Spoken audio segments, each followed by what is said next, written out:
tamilcinemanew.in.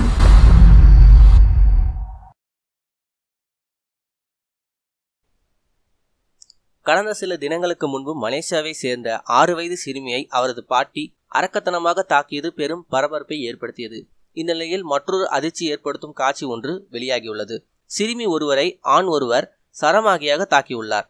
குறித்த காணொளி சிறுமி கையெடுத்து கும்பிட்டும் ஈவு இரக்கமின்றி மிருகமாக தனது வெறித்தனத்தை வெளிப்படுத்தியுள்ளார். இந்த வீடியோவை காண கீழே உள்ள லிங்கை கிளிக் செய்யவும். மேலும் இதுபோல செய்திகளுக்கு லைக் மற்றும் சப்ஸ்கிரைப் செய்யவும்.